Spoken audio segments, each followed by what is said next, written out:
So this is showing PN. Oops, as soon as I unfreeze the display. So this is showing what happens on the PN junction. Are we okay with the barrier region? Okay, so it's an area that's void of electrons, right? Void. Let's rephrase that. Void of majority carriers.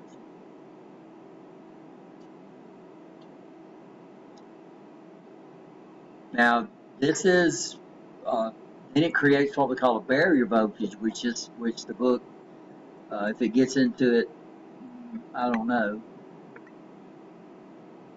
So let me bring up my other set of PowerPoints, and then I can switch between the two if I want to show y'all the actual symbols in the book. I don't know why I didn't think about that before, or the one that we've been using for so long.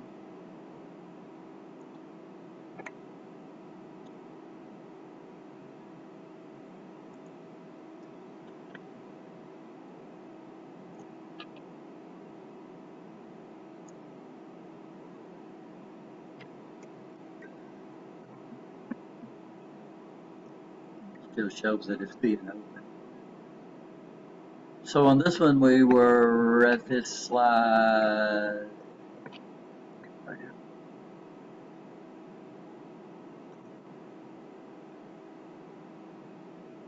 So barrier potential, we okay. And like I said, we can measure this. We can't measure with a voltmeter because it can't put out any energy. So we can't hook these things, 1,000 of them in series with each other, and say 0.7 times 1,000 and get that work out of these things, because the semiconductor is a semiconductor and it has so much opposition because of the barrier region, right? You understand that we really can't flow current through. So if you try to get work out of this, the voltage drops to 0 because the internal resistance of the diode will drop the voltage. But if we push a voltage back through it in the opposite direction, then we can actually measure by measuring across the diode. Does that make sense? So these guys will never ever drop 0 volts.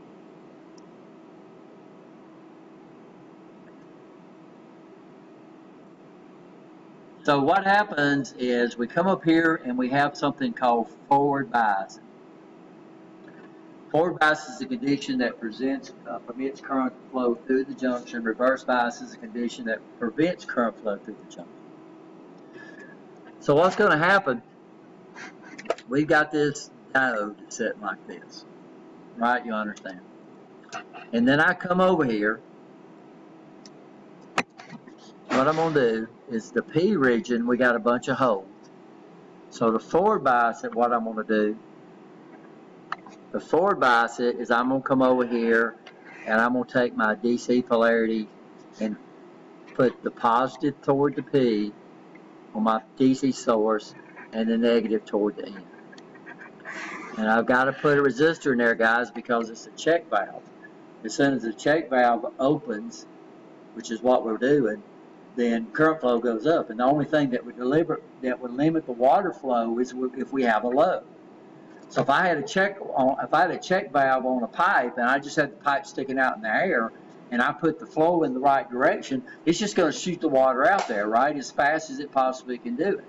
Well, what would slow the flow down if I put some type of restriction out there, some type of resistor, right? You understand? So we got to put a resistor because maximum current flow is going to burn things up. So the resistors in there is going to do this. Well, what's going to happen?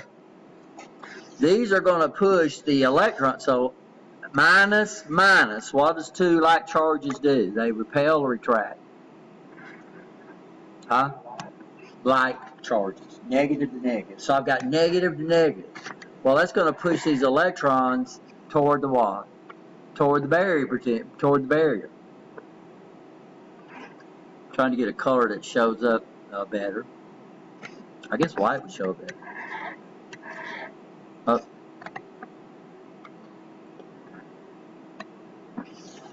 So this would push these electrons this way. Well, what's this positive potential? So all these guys here basically hold a positive charge. I got the positive in there. This is going to start pushing these holes toward the center. Y'all understand that?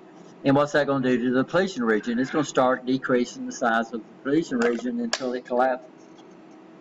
As soon as it collapses, then now you got all these electrons flying in here, filling these holes. You got all these holes filling these electrons. This is replenishing, the conductor's replenishing the electrons, and this right here is replenishing the control. So now we have current flow. But as soon as we exceed the barrier voltage, right, you understand? So the barrier voltage. But this is called forward bias. So what did we forward bias it? We point the the negative. We point the negative toward the N, and we point the positive toward the P.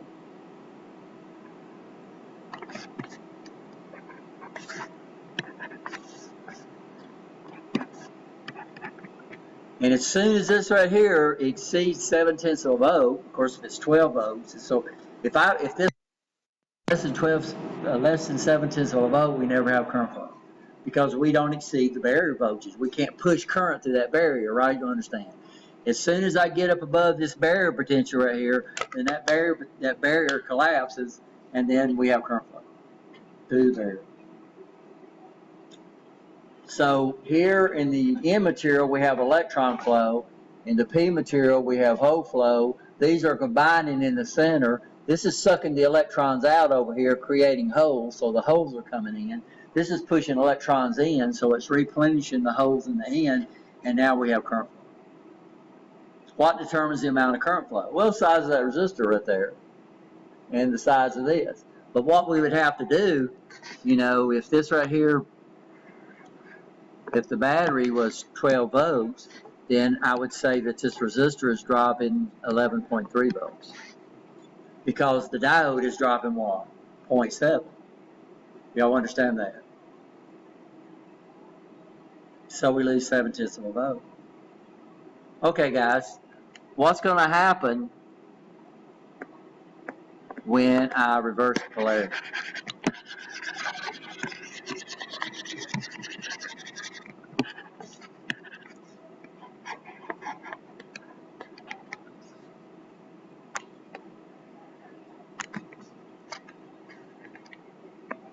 So what I'm going to do is I'm going to put the N toward the P,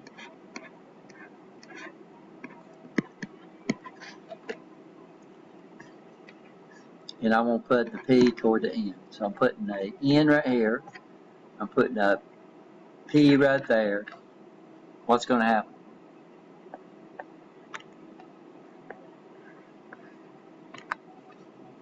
What's the P? What's the P? What's the plus going to do to these electrons? Are they going to attract them or repel them? Huh? Positive, negative, positive, negative. What's going to do? It's going to attract them or repel them. Unlike charges attract, so what's going to happen? It's going to start pulling this out. It's going to make the depletion region bigger. And it's going to start pulling the holes out on his and make the depletion region bigger. So after the initial flow, we can't support it anymore. Then the current flow would just stop. We couldn't even see this because this is instantaneous, right? You understand that? So the more positive, the more reverse bias I put it on it, the depletion region just keeps getting bigger. And then when I forward bias it, if I exceed the barrier voltage, then it collapses. So now we would have no current flow. How much voltage would we have dropped across the resistor?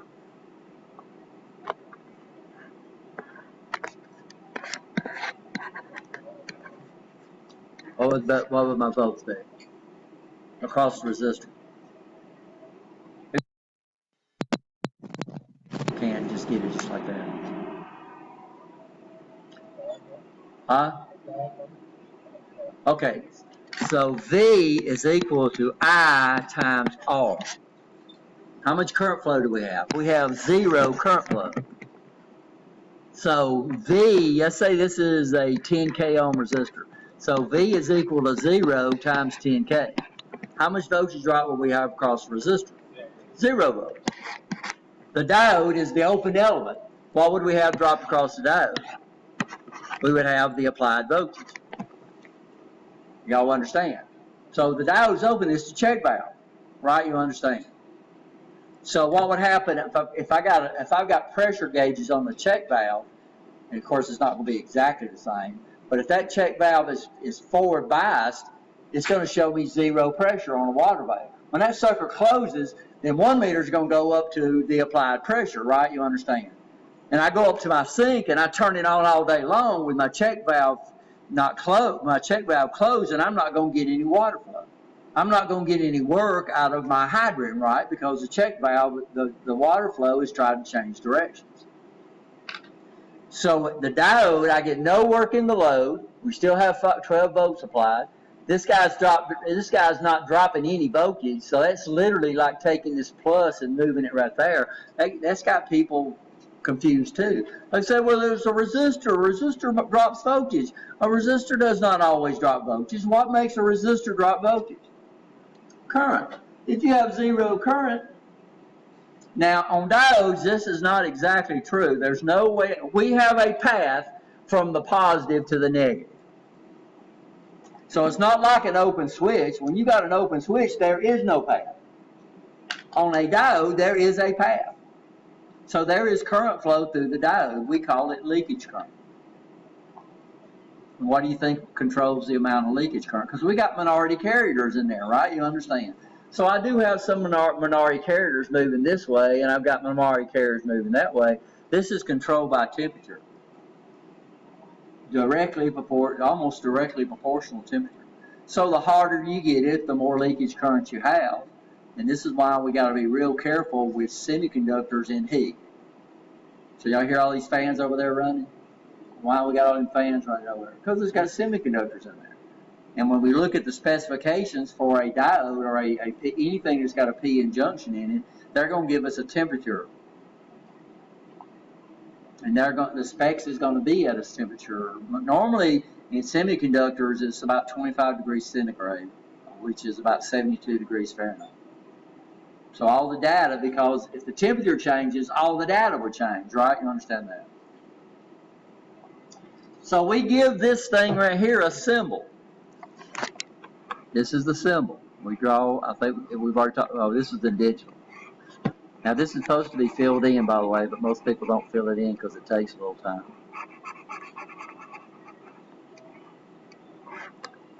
So this right here is representing the N. This right here is representing the P.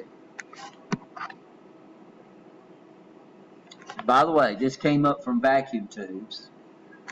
We call the N, that we refer to this as the anode lead. And the P material we refer to as the anode lead, and the N material or lead we refer to as the cathode. Now when we talk about lead, we're talking about the piece of wire that actually comes out, right?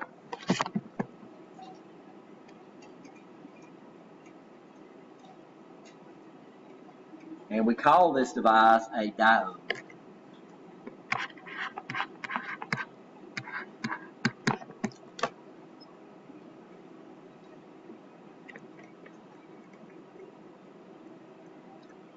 Oh, I lost my camera. I got to power up my camera again. Maybe my computer won't turn itself off.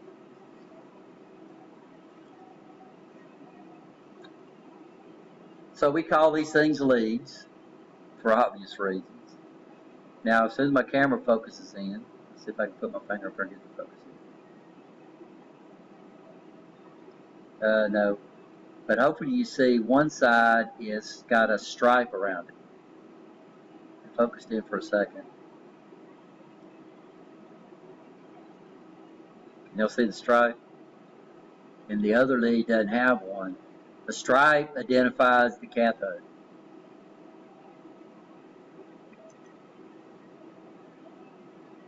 Are we okay?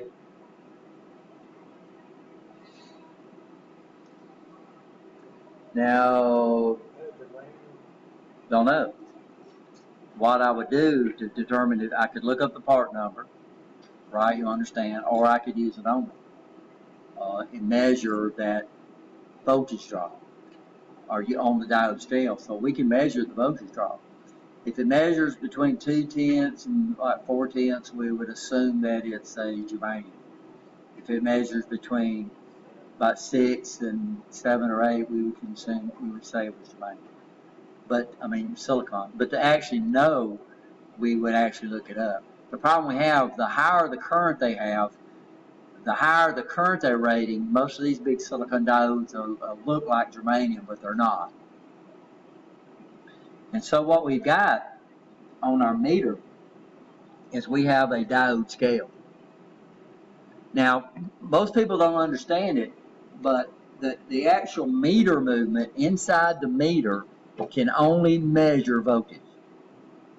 So every quantity that it measures has to somehow be in a voltage. So what we do when we put it on ammeters, let me use my other one because it's a white slide, and I can draw. Drawing shows up better on white than it does on that dark blue.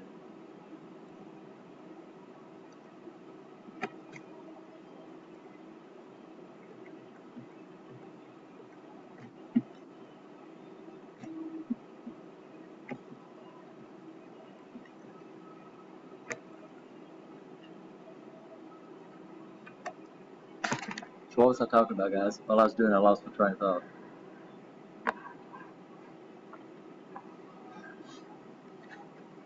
Oh, talking about the voltmeter. So what it does when we measure volts, of course, we have no problem, right? So we put our meter across and it measures volts. When we have amps inside the meter, we have a really little small resistor that we refer to as a shunt, but it's a resistor, but it has almost no resistance. Inside of our meter measures across this, and that's inside the meter. We can probably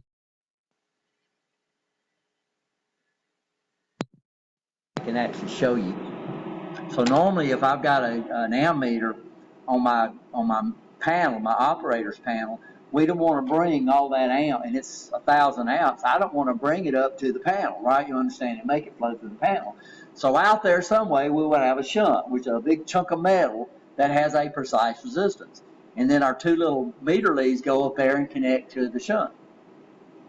And the shunt might be, if it's a 100 millivolt shunt, 500 amp, 100 millivolt shunt, that means that sucker only drops 100 millivolts at 500 amps, but it's directly proportional.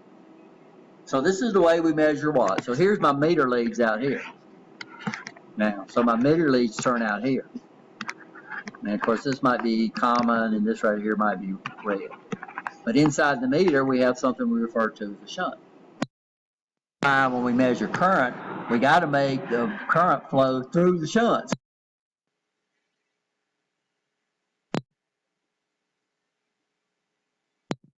A 50 millivolt shunt, that means at the maximum current it's only going to drop 50 millivolts, right? You understand? Or a 100 millivolt shunt, which would be the bigger one, so that means at the maximum current it's only going to drop 100 millivolts. And then my meter measures the voltage drop. So now I'm coming to ohms. So how in the world will my meter measure ohms? Well, my meter has got to become a voltage source or a current. And the little battery it switches on is going to be pointed in this direction right here. So minus and plus. And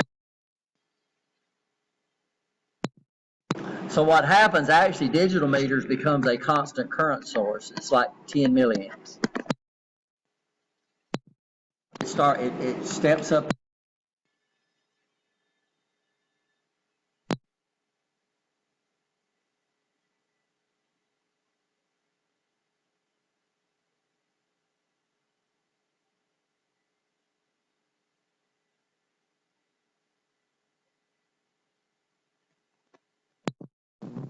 And if it can't get 10 milliamps, it gives you overload, right? You understand. And the meter shifts scale.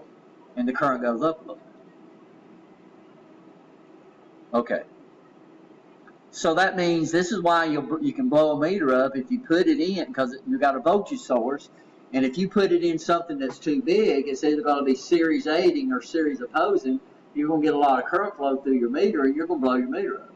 So this is why you got to be very careful about putting that meter in there on the ohm scale, because you could screw it up. All right, you understand? But what if we set it up, instead of interpreting the voltage as ohms, why don't we just let the meter show you what voltage is required to cause that current to flow? And that's what they do when you put your meter on the diode scale. It don't interpret the voltage as an ohms, it interprets it as a voltage.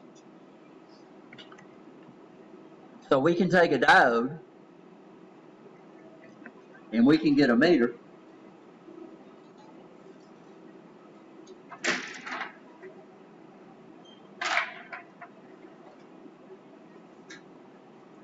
So our digital meters, originally, by the way, when the digital meter first came out, it didn't put out enough voltage to check to break over the barrier. So when digital meters first came out, you couldn't check a diode with it.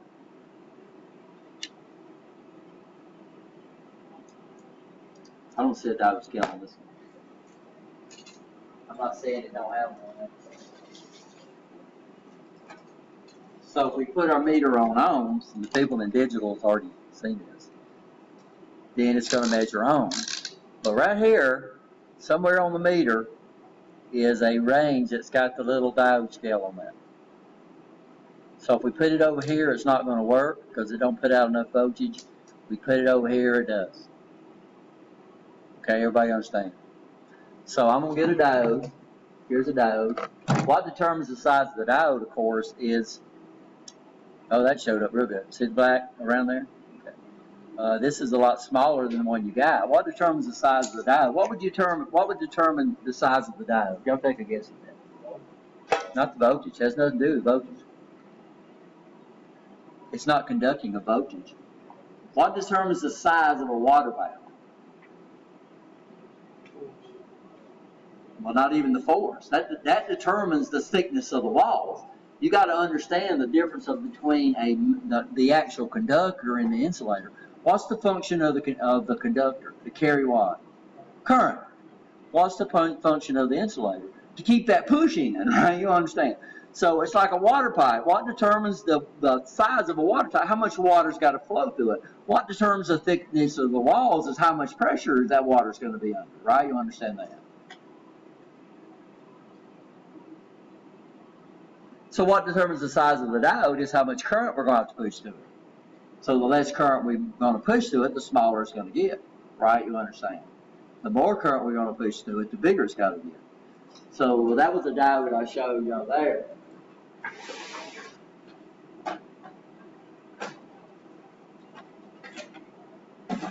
This is the diode right here. Now we could look up the part number, but this guy right here would probably be rated. This guy right here would probably be rated in milliamps, right? You understand? This guy right here is probably 100 amps or so. Now these, they don't put marks. What they do on these is they literally put the symbol. If it's big enough to put the symbol of a diode, they're going to put the symbol of the diode. See it right there? So it means this is the cathode, this big metal nut is the cathode, and this pigtail is the anode. So your bigger diodes, they're going to put the symbol of the diode on there. On your smaller diodes, and they're going to identify it usually with the band, right? You understand?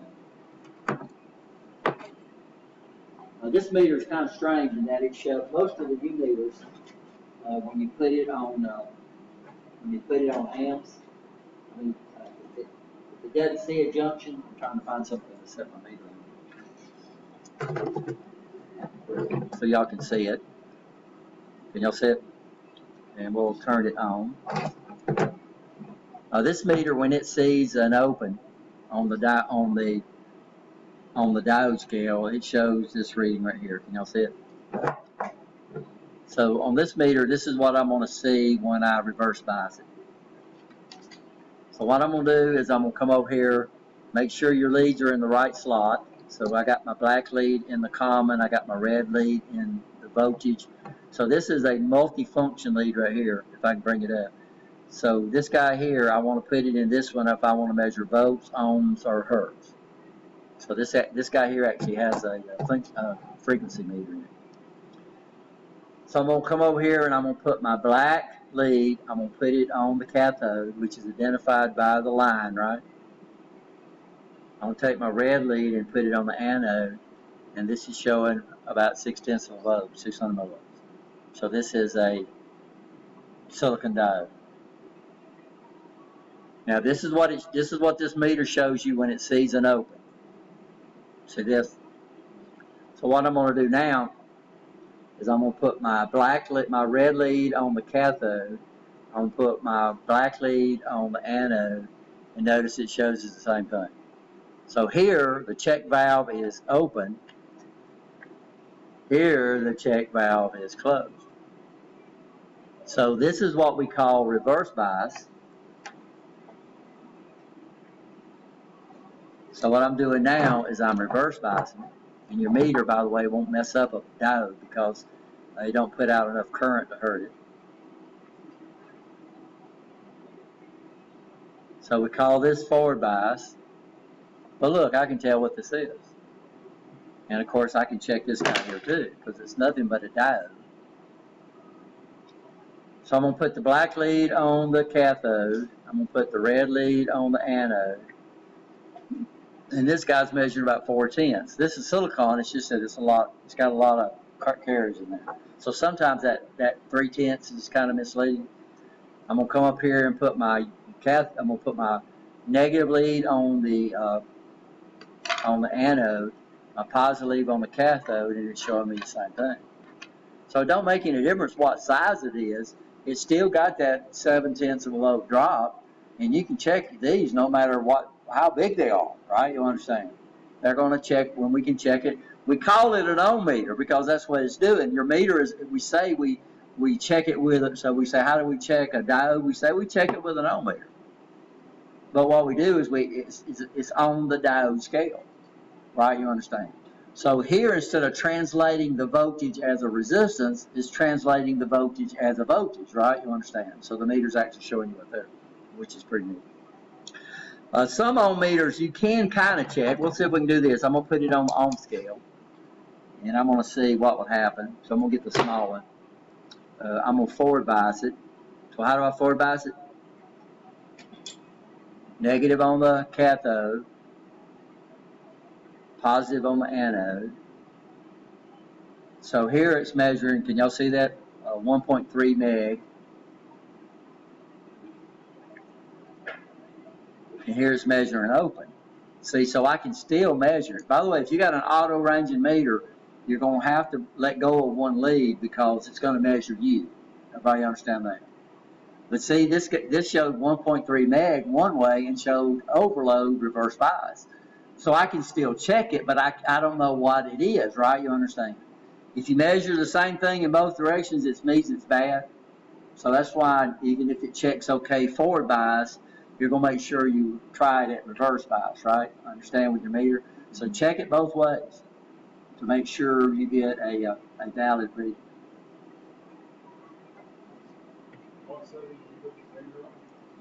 I've got mine on the 4 meg scale, which gets pretty close to me. If I was to put it on the 40 meg scale, then odds are it's going to measure me. No, it don't. Oh, yeah, it does. What you're doing, it would probably still work if you got a regular ohm meter. What you're looking for is a real high forward to reverse bias ratio. So here I'm going to reverse bias it. Now, where did that come from? Well, that's me, because I'm doing what? It's measuring me. I'm going to come over here and spin it around. And notice here it's measuring quite a bit lower. So you can still touch the leads, but what you're looking for here, you're looking for a real high forward to reverse ratio. So that was up in the megs, right? I think I measured 13 meg one way and 8 meg the other way. So the 8 meg would be forward bias, and the 13 meg would be reverse bias. So you can still check them with an ohm meter, but you might have to find the right scale. If I was to push this down on the 400 volt scale, it would show me an overload both directions. So normally you have to use one of your high scales, right, to do it with an ohm meter. But that's what we're doing. So that would be a question. If we're using an ohm meter, what are you looking for? You're looking for a real high forward to reverse ratio. Which one should be the lowest? Your forward bias should be the lowest. If you're using a diode scale, then you should expect around 7/10 of a volt for silicon and around 3/10 of a volt for germanium.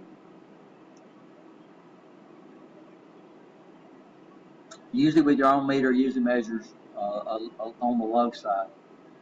So that's why when it measured, when it measured 4/10 of a volt, was it 4/10? No, about 5/10 of a volt.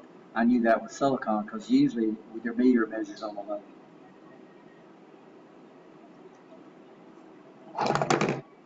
But you actually saw the check valve work, right? So when I forward biased it, we had a real low opposition. When I forward biased it, I had a real low opposition. When I reverse biased it, it went to basically infinity. Now it's not infinity because there is current flow through there. It's just like people says, how much current flows through the insulator of a conductor? Some flows through there because you have a difference of potential and you have a closed path, right? And there's no such thing as a perfect insulator. So that means there's some impurities in there. There's some atoms in there besides rubber or Teflon or something like that. And there's current flow. I forgot what they called it in conductors, but it's so small that it don't hurt you, right? The voltage drop of that current is so much, the voltage still don't get to the outside of that conductor, but it can.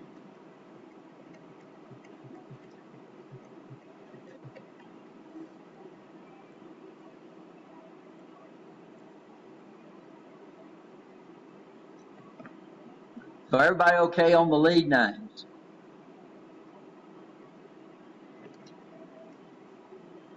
So here's the symbol. That'd be rough if we had to draw that every time, right? So what we do on electronic devices is we represent them with a symbol. And we can't get to the p-n junction anyway.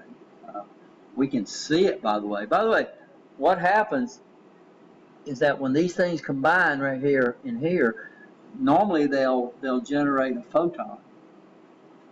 Photons are light. It's just that silicon, the energy is so low that the photons are invisible. So normally you can't see them, but we can start playing around with this, and then the photons can be visible, right? And these create a device called a light-emitting diode. So what you're doing is actually generating light at the junction, which is so neat. And that's what we do. We put it in a clear case or a color case so we can actually see those photons and generate light. But we need more than 7/10 of a volt to create that energy, right? So we don't use silicon in LEDs. So this is the direction of electron flow. It flows against the arrow. And this says we have no current flow. That's not exactly true, but the only current flow we have is what we refer to as leakage current. And that's in the data sheet. The data sheet gives you the amount of linkage current. What we're going to do is we're deliberately going to reverse bias one of these things, and we're going to protect it with a big resistor, and we're going to watch this thing. I'm going to heat it up with a heat gun, and you'll see the current flow go up by measuring the voltage drop across the resistor, which is pretty good. But it's going to be like a 10 mega ohm resistor, so it's going to really keep it from happening. So these sides come in all shapes and sizes.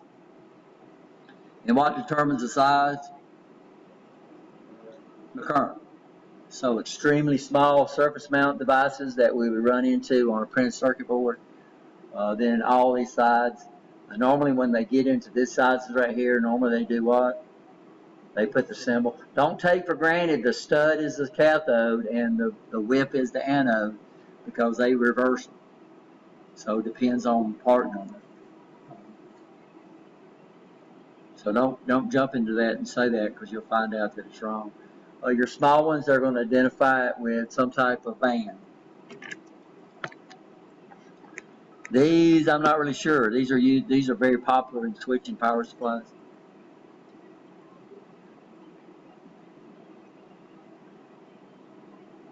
Are we okay? They do have these. We call them torpedo. That has a angle side that's got this. These right here has a lip that identifies the cathode. This is actually in y'all's book. I don't know what figure this is. The big ones are actually going to have the what? Diode symbol on there. We will probably never, ever, ever see this because this would burn the diode up. You understand that? We'll protect it with a resistor. This is reverse bias. By the way, we're going to look at something else called a breakover voltage. When you reverse bias a diode, we're putting a potential over here. Pretty soon, you're going to get enough potential where you can suck electrons through the dang reverse bias diode. And that's not good because you have a voltage drop, you're pulling current through it, you have a lot of heat, you burn the diode up. We call this the breakover voltage. So we don't want to ever exceed the breakover voltage of a diode, and that's if you do what? If you reverse bias it. That makes sense? It's just like lightning. Those clouds up there, most of the time they are charged because they're in motion, right? And they're moving through a magnetic field, and they got water in them. They're conductive. So most of the time, those clouds, when they move through the magnetic field, they generate a voltage. But the voltage is not enough to break over the air, right? You understand that? But eventually, when those clouds get really, really thick, right? You understand, get all that water content in it, they become more conductive, and eventually they get enough potential up there where they can actually break over that magnetic field. And believe it or not, lightning actually, to us, it appears the lightning is coming down, but the lightning is really what? Negative or positive. And there's really no current flow. It's really ionized. The gas is what we're seeing. So this is what they're talking about over here. So when we look at the data sheet, we'll have a curve that looks kind of like this on the forward bias side. And then we'll come over here, and then eventually this sucker is going to break over. And if you break over a regular diode, it's going to do what? It's going to bop something. Usually the diode. Because the diode's dropping a voltage, and we're pushing current flow through it. Right? You understand that? So and this is going to be in the data sheets. We call this the breakover voltage. And this is given in the data sheets. So are all diodes equal? No, you're dealing with some ratings, right? Current, definitely, and breakover voltage, definitely too. So if you got a diode that goes bad, just don't grab one out of your box and stick it in there, because if the breakover voltage is wrong and your source out there exceeds the breakover voltage, then it's not going to last very long in a circuit. Any questions so far? So we looked at checking with an ohm meter. We call it an ohm meter, but you want to switch it to the what? To the diode scale. We call it the diode scale, but actually it's a p-n junction scale. So we use that guy to check any device that has a p-n junction in it. Any device that has a p-n junction in it, we can use that setting on our meter. So when we get into bipolar transistors, it has two p-n junctions. How are we going to check them? Well, we're going to check it with this dang meter, right? So we call it the diode scale, but you got to understand it. We can use that to check any p-n junction. Huh? Usually it has a symbol for a diode. If it don't, then you probably it's probably over on your continuity scale. Have you tried it though? Where's that diode that I sent around at? If you got your meter, guys, y'all should have done that while it came around.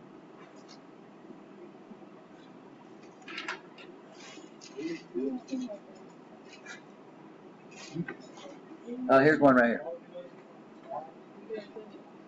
Huh? Yeah, I did. I sent that first class one. Huh? Not on the diode scale. It'll beep on the continuity scale. Yeah. So what do we mean about continuity? What is continuity? You need to understand that too. If it's got a continual flow. Well, every circuit that's every closed circuit's got a continuous flow. Y'all understand. So what's continuity? Continuity in electricity means you have little or no resistance between 2 points.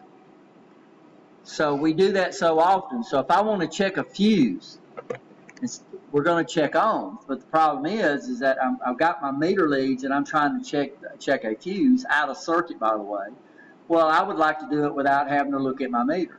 So we've got what we call a continuity cell. It's the same scale as your diode scale, usually. And what happens, if it ever sees little or no resistance, instead of me looking at it, what happens is my meter beeps. Can you hear that? So if I'm trying to trace a circuit and trying to figure out where the wires go, then what I can do is I can take one of my leads and put it on one end, and then I can just go down and start doing what? Touching until we find the wires. We got a section on the Amatrol line over there we ran into accidentally where it's got an analog sensor on it, but it's not in the prints. But it goes down to the PLC. So how are we going to figure out which input it goes to? We're going to come over and we're going to take a meter and we're going to hook it up on the output and we're going to go down those analog inputs to the PLC. When we hear a beep, we know that's where it goes to. With the power off. The power's got to be off, right? Y'all understand that? To check continuity, make sure you to check anytime you're on any of your ohm scale, which would be on the continuity or diode check. So it's not going to beep at you if it sees a good diode that I know of. Some meters might.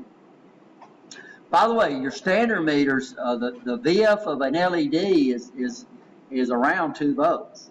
So most standard meters will not check an LED. So for years to check an LED, we had to put it in a circuit.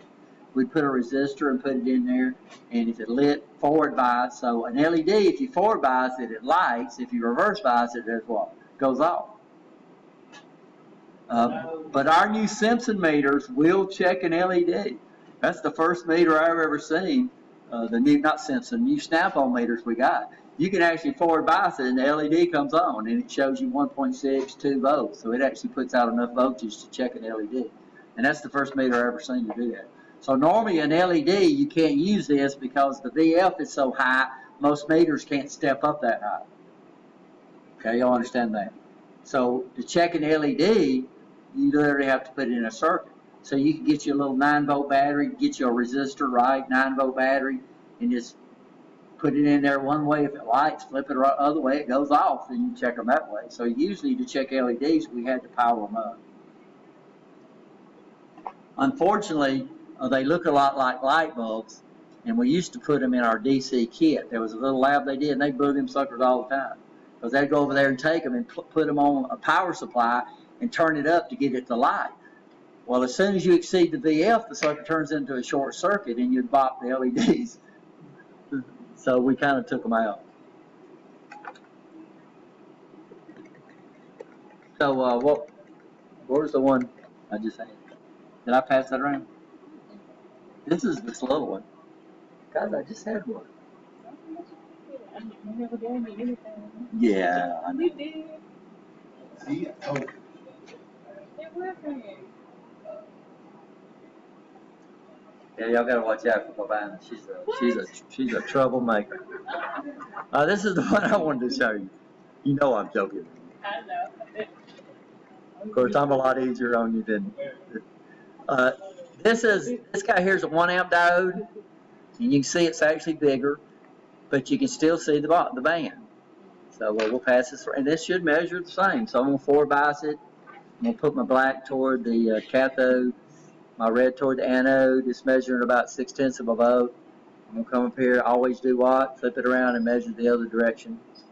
By the way, I accidentally touched my leads together. So if you got your meter, pop it out and go ahead and look at it.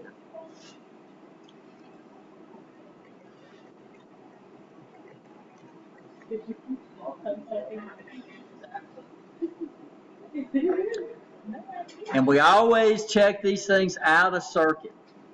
By the way, rule of thumb, if you check it in circuit and it checks good, it's good.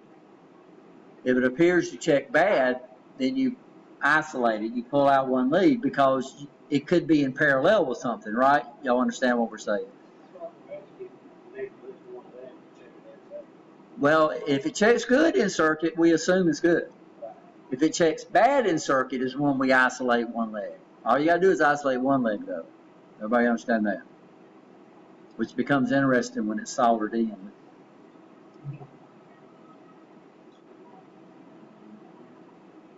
So everybody okay here? These things mount different ways. So they either solder in. By the way, heat sinks. Everybody understand what a heat sink is?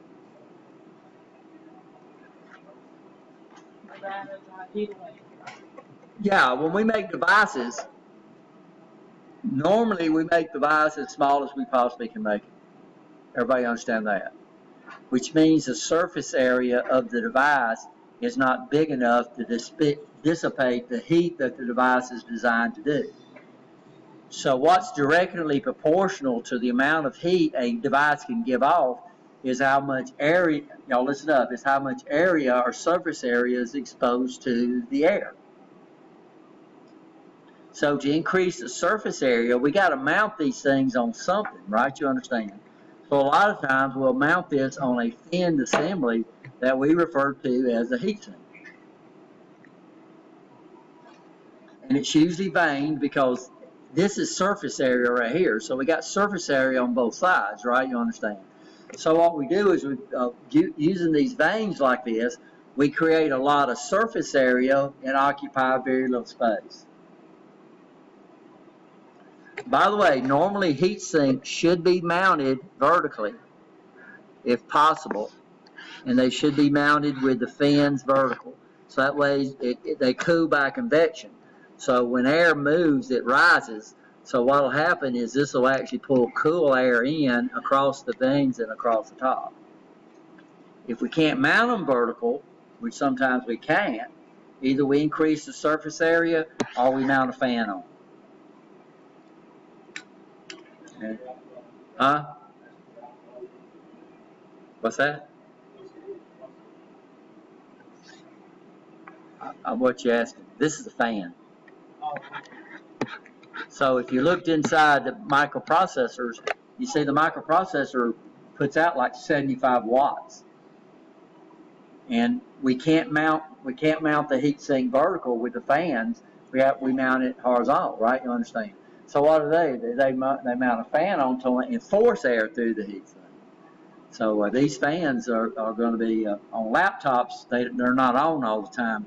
They have a little thing measuring the temperature, and if it gets too hot, they'll turn it on because in laptops they're trying to conserve power. On most of your desktops, they run all the time. What causes the heat sink to get so hot? Processor? Well, the processor, you could not literally touch the top of it. Can you touch a 75 watt light bulb without getting burned? Yeah, you can't. Yeah, not long. Yeah, you can't touch it very long. We used to have this is back in my old days when I was in the Navy. They had candles in the NCO club on the middle of the table at night, and they'd come out around and light them. And what we would do is this is stupid, is we'd put our hand over the top of that, and if you could hold it on there long enough to put the candle out, everybody at the table would have to buy you a drink. So we had quite a few people that got burned. On the airplane, to measure airspeed, they have what they call a PDOT tube, which is a tube that comes out and points into the air. And then it comes up, and of course it's measuring the flow of air. And of course up in altitude, 30,000 feet, these things would freeze up, so they were heated. So they had PDOT heaters that turn on and heat them up. And one of the guys was in the bar, and he won, but he burned his hand real bad. And that's what he told his wife. He grabbed the PDOT tube and burned his hand. So if you ever look at the airplane, down at the bottom under the cockpit, there's two tubes pointing forward. They keep them covered when they're on, and they used to burn up the covers all the time when they was checking them out, and flight engineers would flip them on, and they'd forget to take the covers off the PDOT tubes, and then burn them up. But wasps like to build nests inside these things, and dirt daubers like to get inside there, so they always made sure they covered up the PDOT and the static tubes.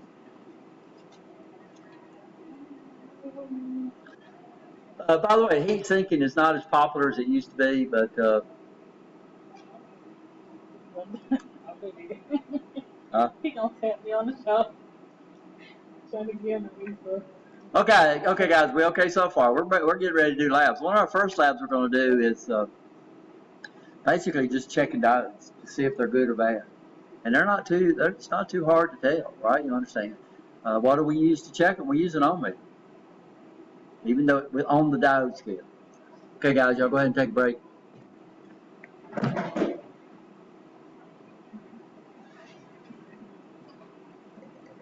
That's what happened with my laptop. Flowing in two directions, right? You understand that? DC is current flowing in one direction. Now, a diode is a current valve. It only lets current flow in one direction. So just knowing that, we should understand that odds are we can use a diode to do what? Convert AC into DC.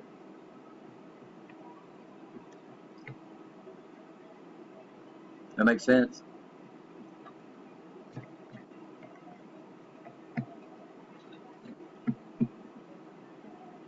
So what we're saying, if I took this thing right here, so right now it's got DC on it, right? But if I was to take this right here and put an AC sine wave on it,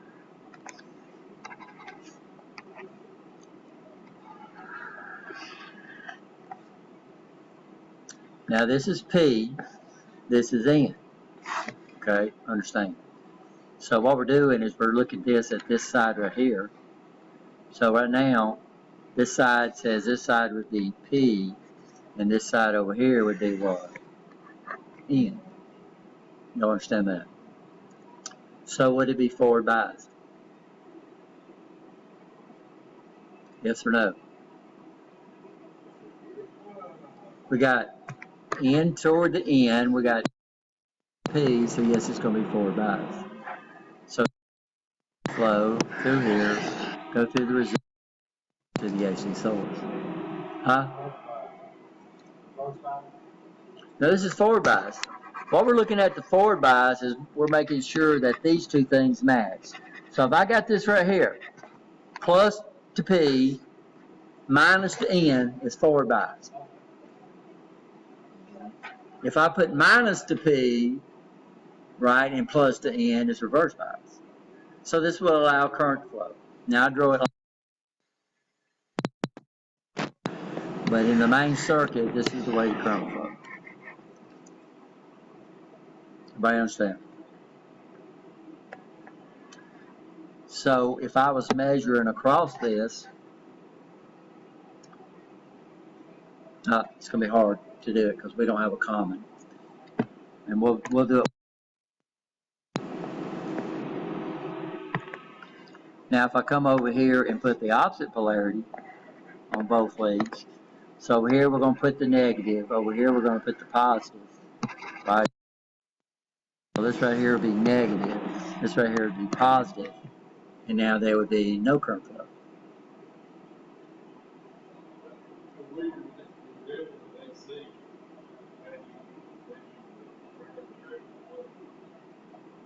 Well, what do you mean, how do you determine the direction of flow?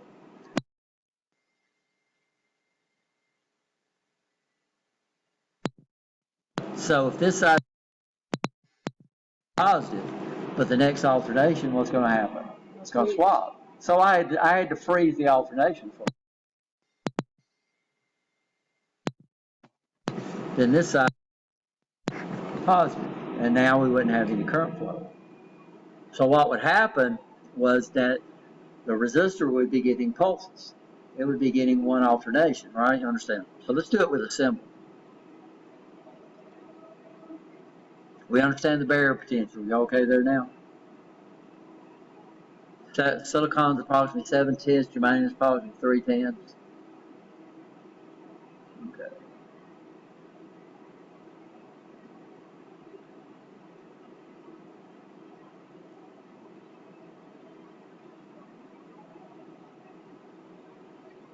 So let's. What I'm going to do is go back to my blank slide. Let's hook this up to a So we usually start off with a transformer. What's the function of a transformer? Step up or step down. Now normally in electronics, we usually step down. So, by the way, even if this side over here is referenced to ground, once it goes to the transformer, there is no ground. So we use these things for isolation, where we can actually strip the ground off a circuit by just sending it to a transformer. People wonder why we have one-to-one transformers. So transformers have a ratio, by the way. So if we had like 4 to 1, that means for every 4 turns over here on this guy. By the way, the side of the transformer that points toward the source of the power, we call this the primary. And the side of the windings on the transformer that points toward the load, we refer to this as the secondary.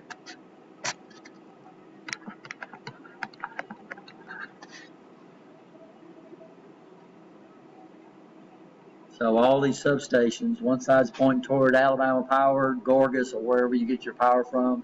The other side is pointing toward your house. Are we okay?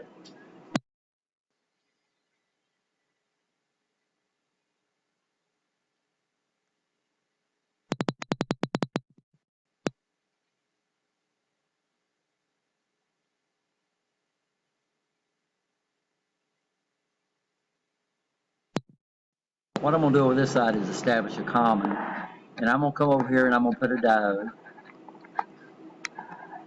And then right now we'll deal with a resistive load. So that load's out there. Of course, resistors don't care if they get AC or DC, but we'll just do that to understand how these work. So, of course, when this side of the transformer is positive, this side's negative. Positive right there. Don't have to be connected to the negative side. It's got to be pointing toward the negative side. You always start to understand the difference. So is it pointing toward the negative side? Sure is. This thing is forward biased. So it would allow current to flow. Current flows up through here, against the arrow. It would make this side of the resistor positive. It would make this side of the resistor negative, right? You understand?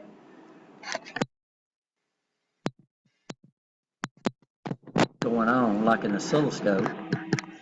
Then what it would show me is it would show me this, the positive alternation.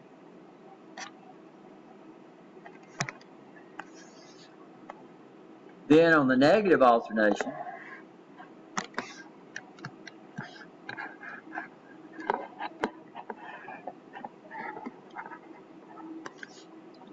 on what we call the negative alternation, relative to common, this would go negative, this would go positive. How much voltage will we have across the resistor at this instant in time? None. Right? So on my diagram, this would clip off the negative alternation. Then the next positive alternation, we'd get a pulse. The negative alternation, it would clip it off. The next positive alternation, we'd get a pulse. Next negative alternation, we'd get nothing. This would be across the load. The diode would be exactly opposite.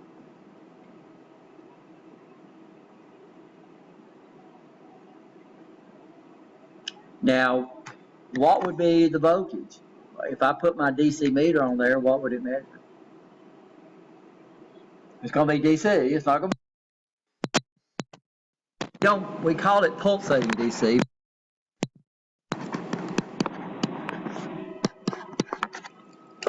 And we can use this. Light bulbs would love this.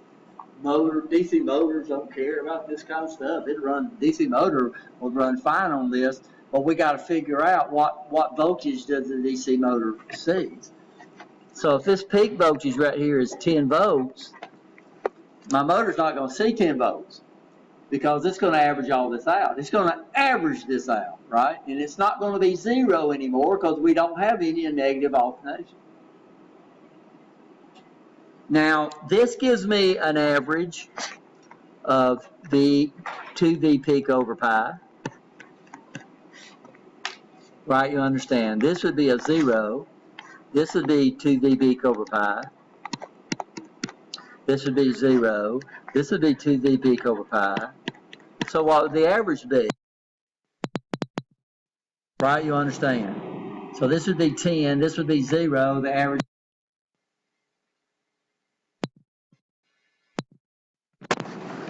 Or you can use the 0.637, which gets confusing because now you got 0.637 averaged with 0.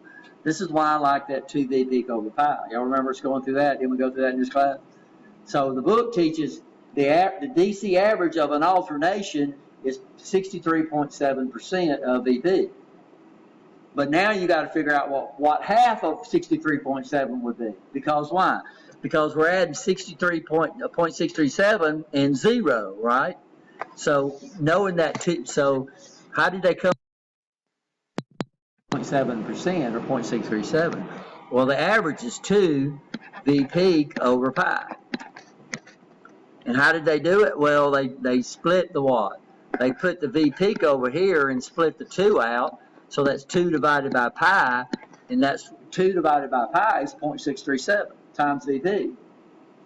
So the actual formula is 2 V peak over pi. And where did the 0.637 come from? Well, they did what? They took 2 and divided it by pi. You can do that in your calculator, and that's exactly what it'll be. So 2 divided by 3.14 by George is 0.6369, which is 0.637. Huh? Even on a bad day. So what my motor would see, or what my meter is going to see, it's going to see.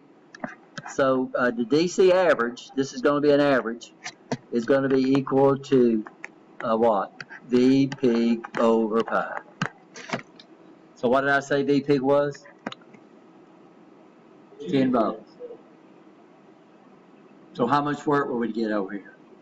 So I'd say my DC output would be considered to be 10 divided by 3.14, Rich. And what would we get? I've got calculators. You won't have to use calculators on this.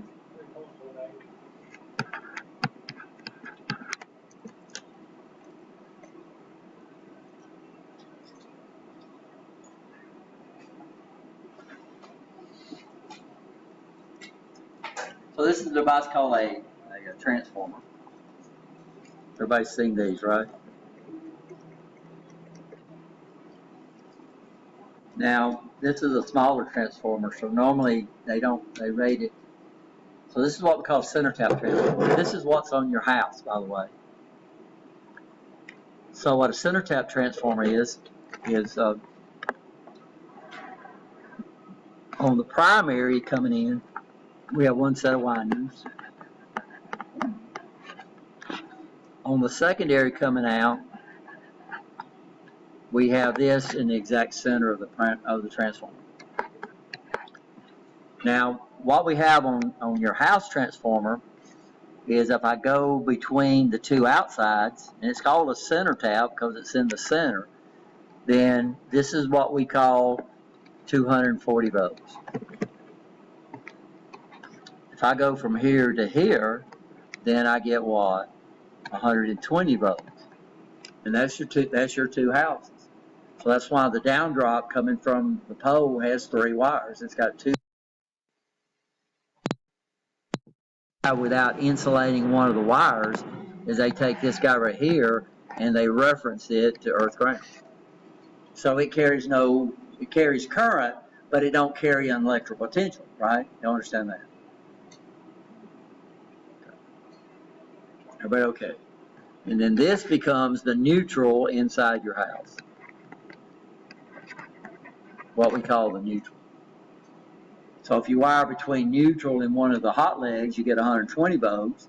If you wire across the 2 hot legs, then you get 240. Most of your high power devices run off of 240 because we can use smaller wires, right? You understand. Your low wattage devices runs off 120. So what's the advantage of high voltage? We've already talked about this class, right? What's the advantage of high voltage over low voltage? Less current to produce the same power. What's the advantage of low voltage? Safer. So what we have here is we have a center tap transformer, very similar to the one on your house, but we don't get 240. So when I look at the specs, if my camera full in, it says, come on, focus. It does it good sometimes it has problems. 12.6 VCT, so that's a center tap. So the two red wires, this is your primary side.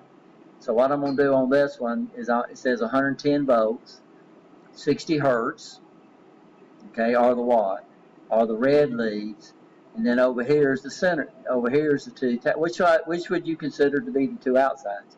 Well, the two outsides are the hot side, and this is the blue one is the center tap. They're all hot, by the way, and it should tell you this on transformer. So this is a 12.6 volt transformer, which means, and it's 1 amp. So it means if I plug this in, and then I hook it up to a 1 amp load, and it's 110 volts in, I should get 12.6 volts out across the transformer. What would I get between the center tap? So on a center tap transformer, they give you the outside voltages. So 12.6, one half of that would be 6.3. So if I went between the center tap and one of the other legs, I would get 6.3. If I went across the whole thing, I would get 12.6. So I'm going to come up here and take this 12.6 volt transformer. I'm going to take for granted that what it says is true. Of course, I know it's not, because there's no way in the world I'm going to have exactly 110 volts, right? You understand? And I'm not going to get anywhere.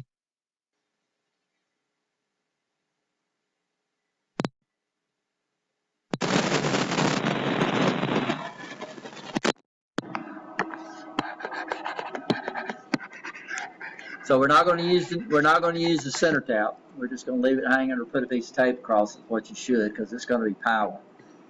And what I'm going to do is I'm going to come up here and I'm going to take a diode. I need that black one, by the way. We'll hook it in this direction right there.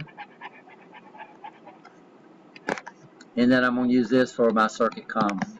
And I'm going to come over here and I'm going to put a resistor. So here we're going to say we have 12.6 volts. RMS. What would my output voltage be? So it's 12.6, so they rated at 12.6 volts. By the way, on AC, if it's volts, it's RMS. My DC can't be that, because it's V peak over pi. So my DC, my volts DC, is going to be equal to V peak over pi. So the first thing I got to do is convert that 12.6 volts into V peak.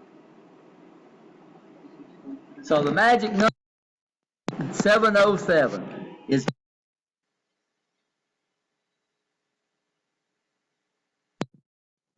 V peak.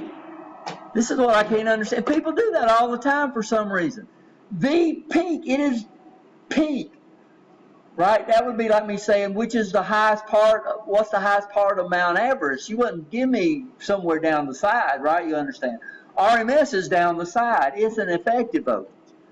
V peak is going to be greater. So what am I going to do with 0.707? I want to come up with a bigger number. So what am I going to do? Is I'm going to multiply by 0.707, or am I going to divide? Yeah, okay. So V peak is going to be equal to this minus 0.70 divided by 0.707. Okay, so 17.8 volts. This sets the DC voltage.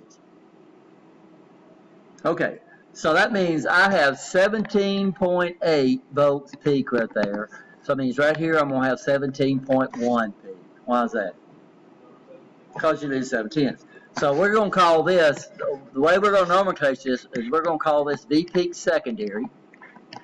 And we're going to call this voltage over here V peak out. Because that's what we get out of our diodes. And if it was germanium, we would subtract 3/10. Now it's not going to be exactly 7/10, so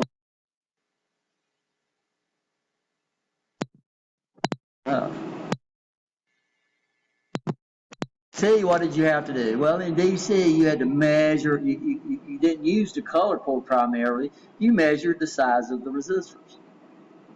Because you were trying to prove that V is equal to I times R.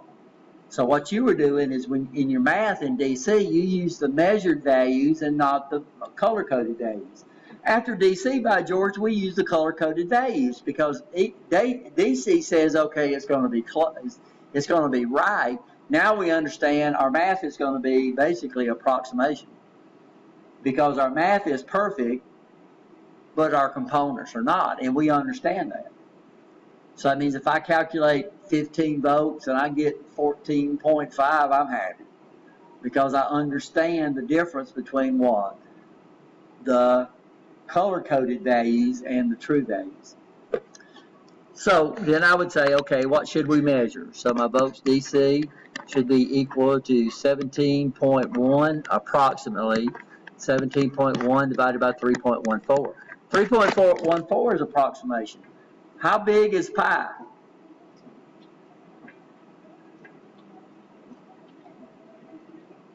Pi is what they call an unreal number.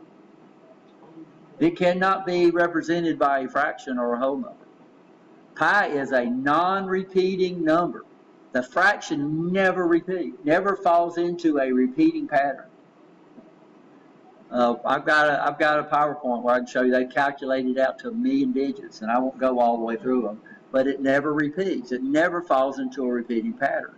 So if I said 1/3, that'd be 1 divided by 3. It would be 1.353. So that would be what we call a real number.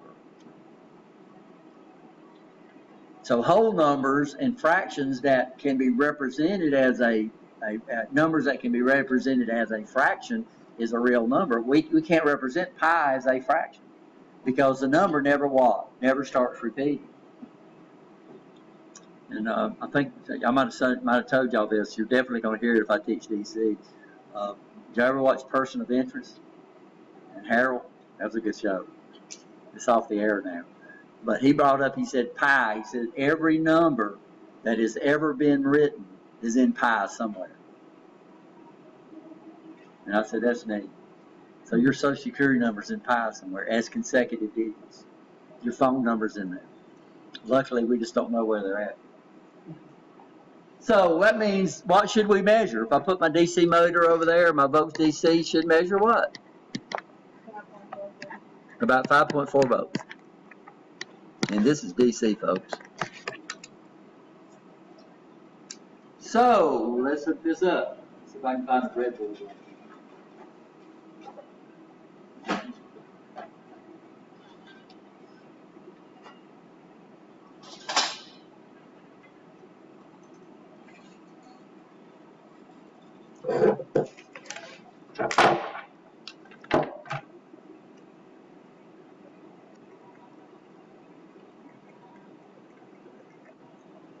I have what we call a breadboard. A breadboard is where we can temporarily build circuits to see how they work, right? We wouldn't sell breadboards, but this is where we originally hook up a circuit design. So here's my transformer. We're going to come all the way from the outside. These should be soldered together. I don't know if I can get them to fit in there or not. We'll try. I know I could if I had some in-house pliers. We don't want to hook these together. That'll be a short circuit.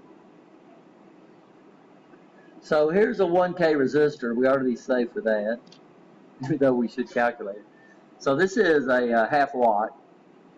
So by the way, you don't just stick resistors in there. So what's our DC voltage? 5.4.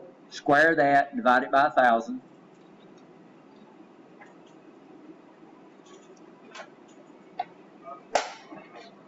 What's that? So 5.4 squared divided by 1,000.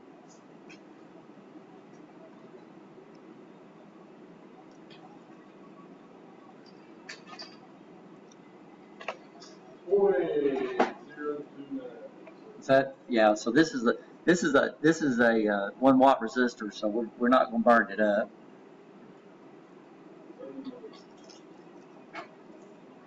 Here's my diode.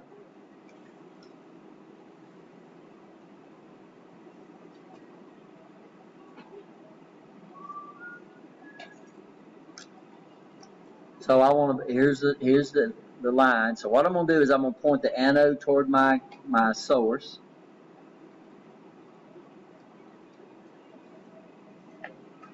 What are you clicking through there, Bobette? The calculator. Then I'm going to take my other lead and I'm going to put it over here on the other side of my resistor. So there's my circuit. Then I'm going to find my meter. I'm going to put my meter on DC. 40 volt scale, which should be okay. I'm going to take my transformer and plug in the primary. Double check my circuit.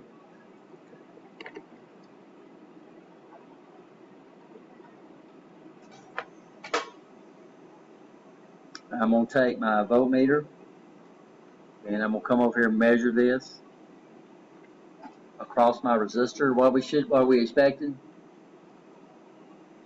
5.4.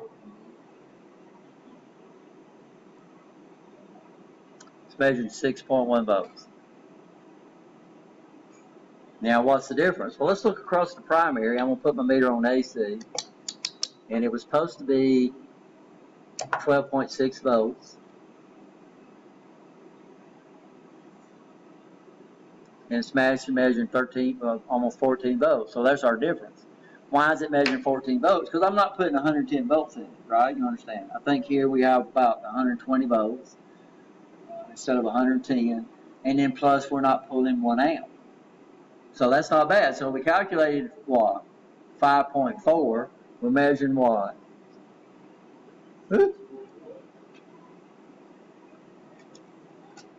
So we missed it by 700 millivolts. Good gracious. Oh, it is. But if I wanted to get it perfect, then I would have to put the transformer under the load that I want. I'd have to measure what we're getting out under the load that it's running at. And we would probably come out a lot better. So this is 12.6 volts, and it's actually measuring almost 14 volts. So recalculated at 14.3 volts. So 14.3 divided by 0.707, right? Minus 0.7 divided by 3.14. And it's probably going to come up to be around 6 volts. Yeah, so just for going through this. So I would use what? I measured 14.6.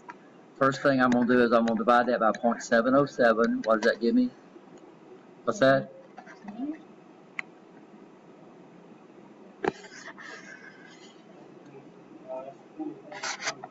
What's that? 20.22. Okay, then I'm going to take 20.22 and calculate D peak out, so I'm going to subtract 0.7 from that. 19.5, I'm going to divide that by 3.14. Okay, we're measuring 6.01. So right, so that now our accurate is we're a lot more accurate, but we measured. But we're not going to go out there and measure this. We're going to calculate it according to its faceplate value, and we're going to understand our calculated and our measure is going to be a little different. Now what I'm going to do is I'm going to show you what we're going to use this device for. So my meter is going to give me the average, right? You understand that? This piece of test equipment right here shows me exactly what voltage is there. We call this an oscilloscope.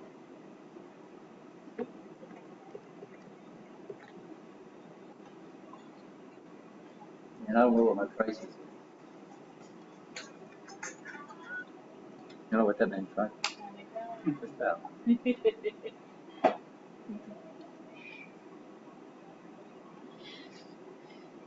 Gee. So what I'm going to do is I'm going to come over here and take this, and I'm going to take my oscilloscope, which is down on, I'm going to set it up.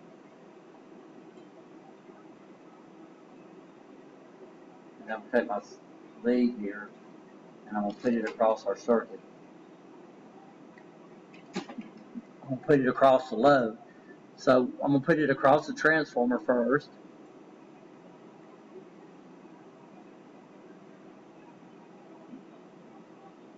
There's Alabama Power. That's coming out of the transformer. Okay, so that's AC. Now I'm going to go across the load. There's our pulsating DC. Never goes below the line. Here's out of the transformer. Over here we have what? AC. Over here we have pulsating DC. Our check valve. We can actually see the check valve is actually clipping off the negative alternations going to the load. They're still there. It's just that what happens is the diode is reverse biased. So the check valve closes, right? You understand. Forward bias is the check valve opens and let the current go through. By the way, it's snaking because we're not synchronizing the scope. So this is a signal that the scope has no idea what's going on.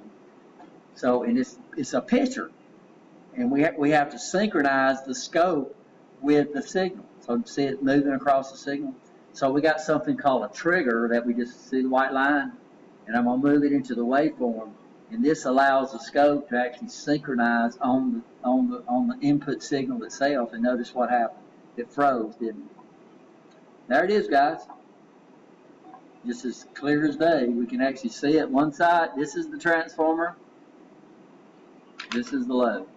Now the trick is what we're going to talk about the next class is how to steer the negative alternation and make it positive.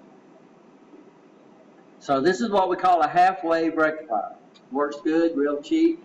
All we need is a transformer, maybe.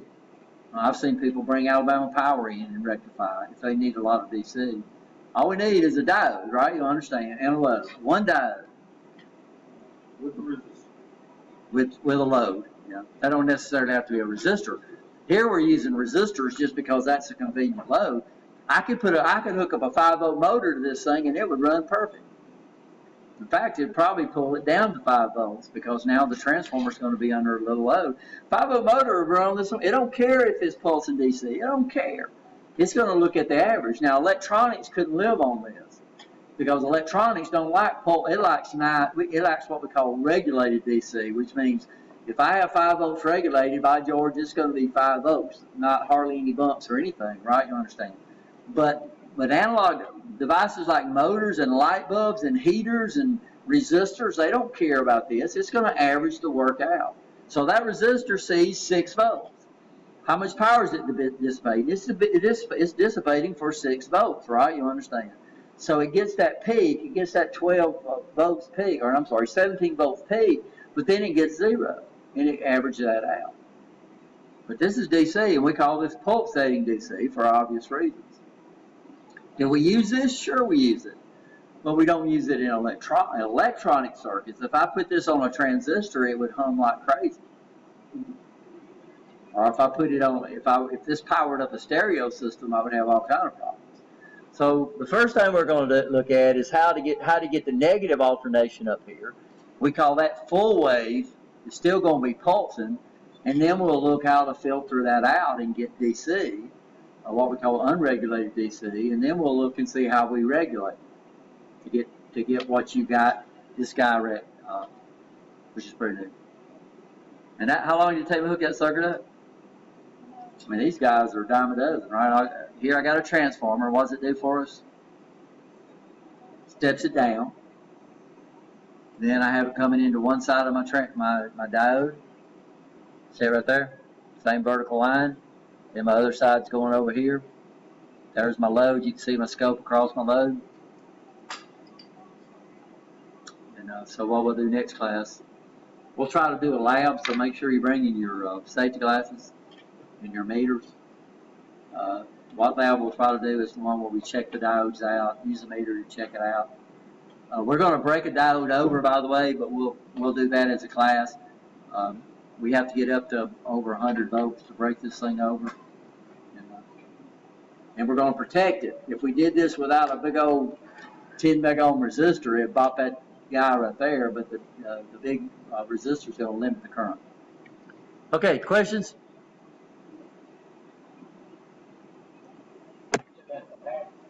Half-wave rectifier, because we only get half of the wave. Does that make sense? So a sine wave, or we get 1/2 of the sine wave, so we refer to this as the half-wave rectifier.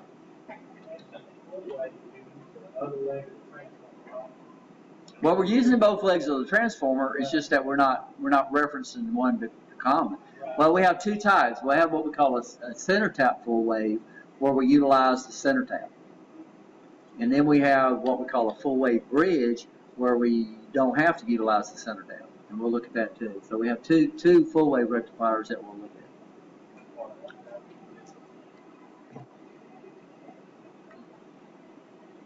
Any more questions?